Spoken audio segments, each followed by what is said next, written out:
Equity-linked savings scheme are the most favorite schemes in the MF world as they help investors cut tax outgo. Every time when the ITR deadline nears, one hurriedly starts making investments, and when you do this, you end up committing many mistakes. What are these mistakes? To find out that, we are now joined by Santosh Navlani, CEO, ET Money. Santosh, good evening. Welcome to the show.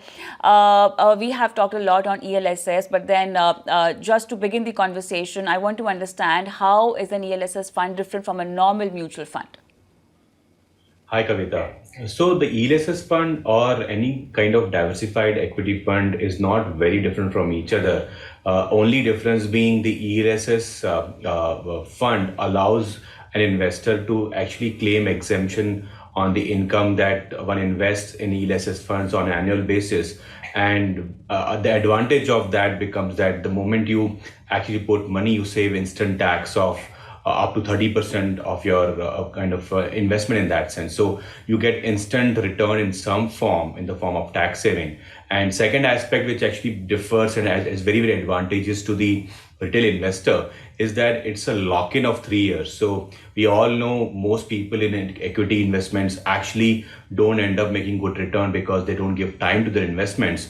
But in ELSS funds, you automatically are locked in for 3 years, and that basically forces you to give time, and hence compounding follows. Another aspect of the entire thing is even the fund manager has enough visibility that you as an investor are going to give 3 years to him or her to perform and outperform the benchmark.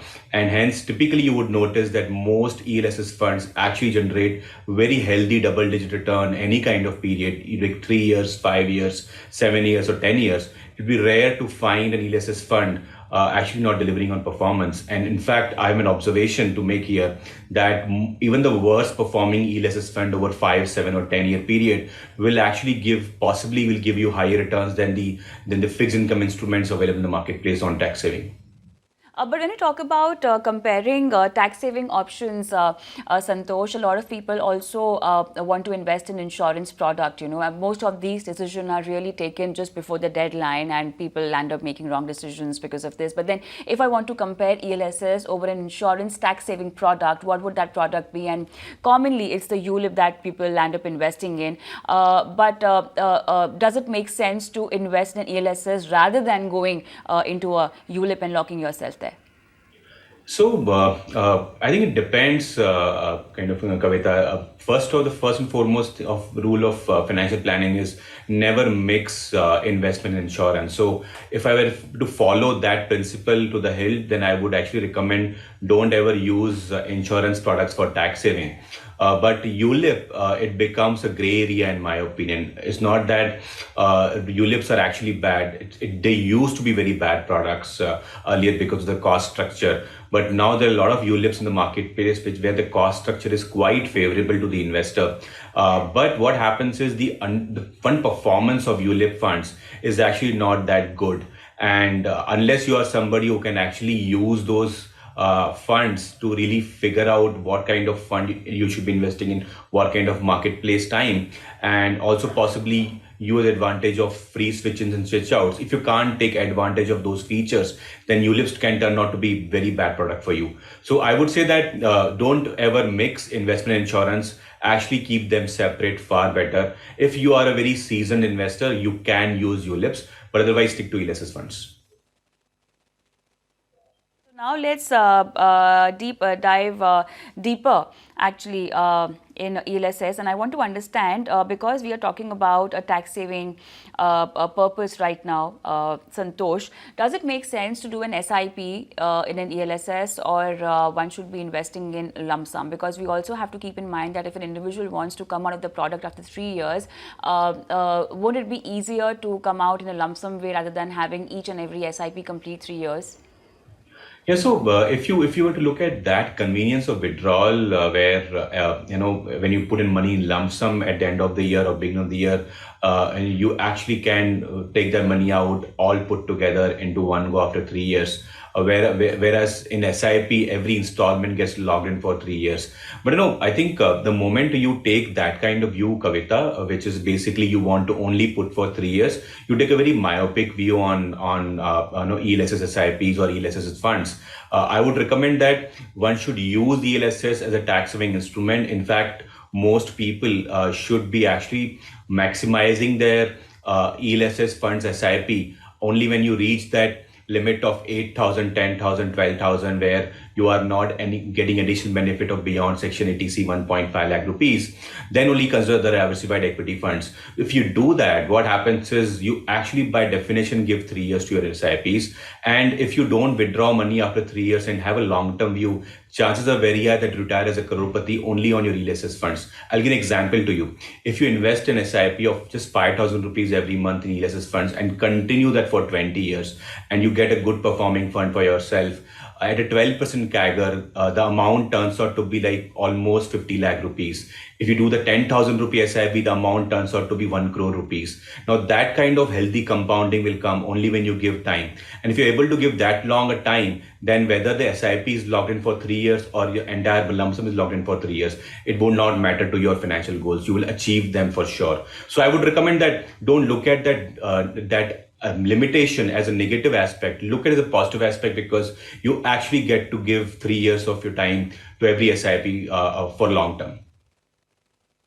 All right. Now let's talk about lining this particular investment with your financial goals. So Santosh, what happens is people usually, if they are aware of a tax-saving investment instrument, they really don't count in that product as a part of their financial portfolio or as a part of completing their financial goal. How important it is that if you have invested in an ELSS, it will be beneficial for you if you line it up to a goal. Can that be done? It's just not a tax saving instrument that we're talking about. People often forget that it can be lined up with a goal as well. Of course, I completely agree on that. In fact, you would actually be far more committed to your annual tax saving maximization as well as wealth creation if you attach a goal to it. And because you are, as an individual, be it salaried, be it self-employed, be it a businessman, you are going to be earning for good 25, 30, 40 years of your life. And if you look at ELSS funds and attach a long-term goal to it, be it partial retirement savings or long-term children's education goal or child's marriage goal, you would possibly notice that entire goal, some of the entire goals, or maybe large portion of the goal values can be accumulated only by doing this mandatory tax saving. So look at this, that you are actually getting twin advantages of wealth creation as well as tax saving if you choose ELSS funds. I would add one more thing. Let's not forget the fact that if you invest 50,000 rupees or 1.5 lakh rupees annually, be it via SIPs or lump sum, you actually get up to 20% kind of up to 20-30% tax benefit on it, which means that should be added to your returns. And so if you added that to your returns, it becomes extremely high compounding that you are able to generate on your investments. And hence attaching to a goal will actually make it far more committed than it would otherwise. And I think it can be very big wealth creation tool in the hands of every retail investor in the country. One common mistake that people usually end up doing when investing in an ELSS fund is they go wrong in selecting the kind of option within the scheme. So what type of options are we talking about over here, and what is a common mistake that one should really be careful of not to do? Yeah, Kavita. So actually, that's a very common mistake that many people used to make earlier, and even now that has not stopped.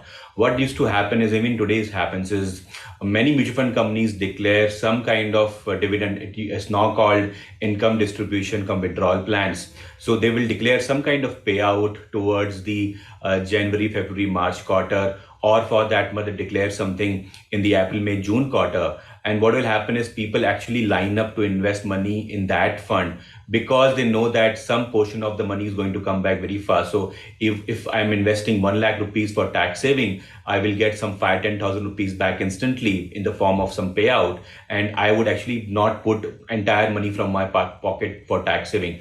That becomes a very short-sighted view. In fact, there are two disadvantages to this. One is you don't give compounding to your investments because money keeps coming out from your own investments. The NAV actually falls after declaration of the IDCW payout.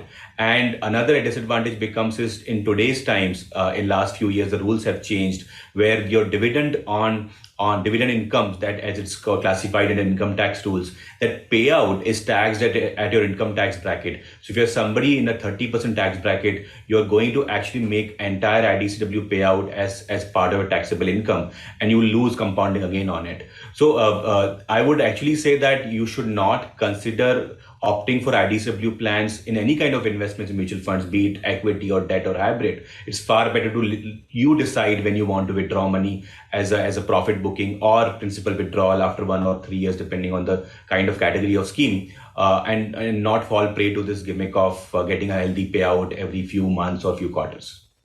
One thing what people usually miss out on doing is first mistake, according to me, maybe you can elaborate on this, is people have more than 2 ELSS funds. Are they really required, or one is more than enough, Santosh?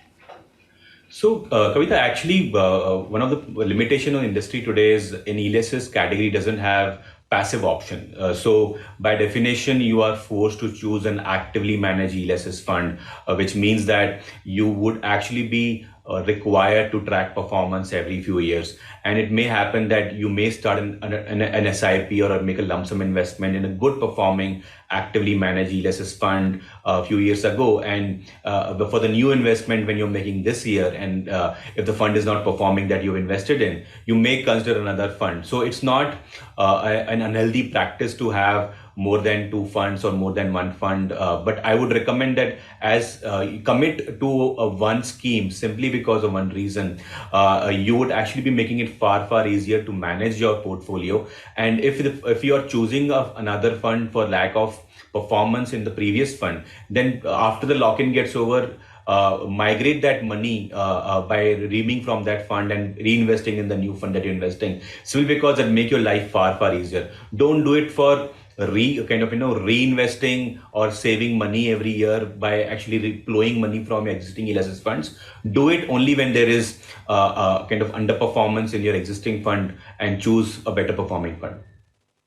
Scenario I want you to explain us. Now, what happens is, for example, someone is doing an SIP in ELSS fund. You've taken the benefit for a year on your tax saving investment. The other year, you want to increase the amount of your SIP. Can you do that in the same ELSS fund and take the tax benefit? Of course, you can. You can always, a lot of, wealth tech apps like ET Money allow you to modify your SIP amount. So you can actually technically modify your SIP as your income keeps going up and you have more requirement or higher tax saving investment possible. So you can modify your SIPs. Nothing stops you to actually do that in mid of the year as well. To be honest, it's not that you are actually putting money in ELSS fund and you're locked in fully for that amount for life. You can keep reviewing your ELSS SIP amounts every couple of years or every year for that matter. What about recycling your ELSS investment and talking about completing a 3-year duration and then withdrawing that money and again reinvesting that entire amount in ELSS fund? Do you think that's a strategy one can adopt? So in the earlier kind of part of one's life stage, when one is in early 20s or early 30s, one may actually do this because one doesn't have enough savings in life to actually keep investing in tax saving investments every year. A lot of people take advantage of the shorter lock-in period of just 3 years, withdraw money after 3 years and reinvest in the same fund or another fund, just to basically avoid putting money from your own pocket.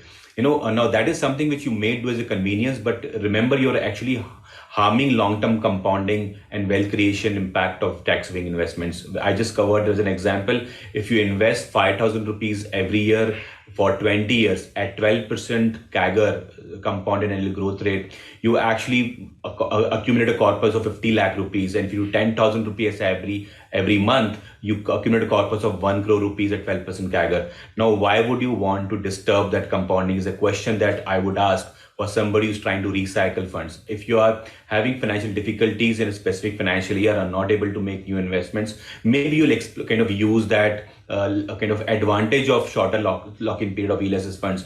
But making it a habit actually will be detrimental to your long-term wealth creation goals, in my opinion, Kavita.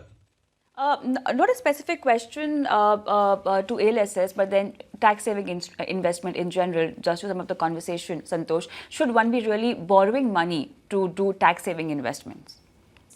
I would never recommend that, Kavita, because see, look at this from a fact that what you're going to do when you're investing money for tax saving investments. There are products which will give you, like ELSS funds might give you like 12%, 30% CAGR on investments, and a fixed income instrument might just give you about 7.1 or 8.5% CAGR on your investment. Now, actually borrowing money, which actually would be even at a 9%, 10% attractive rate, or maybe 15%, you are actually not going to benefit from your return on investments of tax saving by giving interest on it. So at any point of time, borrowing money and investing in any kind of asset class is actually not a good decision, simply because the cost of interest might be more or equal to the return on investment that you might make. I would never recommend that.